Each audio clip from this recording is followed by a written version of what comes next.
Yeti is also known as a rotating monkey crawl. There are two common ways to start this task. The first is with your feet on the line, and with your first movement perform a monkey crawl, where you place your hands to the side of your feet, then leave the turf with your feet so you support your entire body weight with your hands, and then land with your feet facing the same direction. From there you pivot the front foot into the Yeti.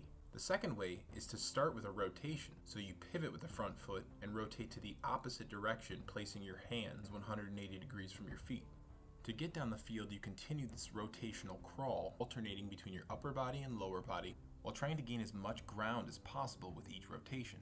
The key is to stay low through the movement and be as economical with your movements as possible, as a common mistake with this task is people will come up out of the crouched position, which is a wasted movement and may lead to lightheadedness. Now let's break down the most common mistake by analyzing the footwork needed on a Yeti. There's really only one way to perform a fluid rotation on a Yeti or anything else rotational like a Tarosk or a Kobold, and that's first done by opening up your front toe. Notice in this clip, the correct version of the task. Pay attention to the front heel as it lands on the turf and rotates open towards the direction in which he's going to crawl next.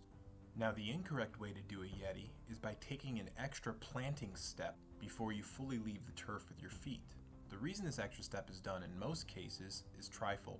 The first is possibly due to the fact that you may be coming up out of your stance in preparation to rotate to the other side. The second is that you're planning too heavy-footed on your front foot and you're unsure how to rotate that front foot to the other side, featured in the last clip.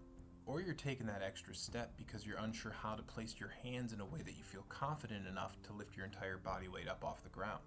It's important that your trailing foot does not leave the ground prior to your hands getting set, because if we allow this extra step, it can be taken advantage of by allowing you to get down the field but doing less crawls. Again, the key is to get down the field by maximizing your movements but doing it the appropriate way to get there, primarily on your upper body.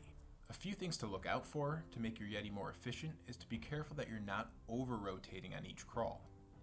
If you're rotating more than 180 degrees, it makes it much more difficult for your feet to rotate and your hands to get placed in the correct position.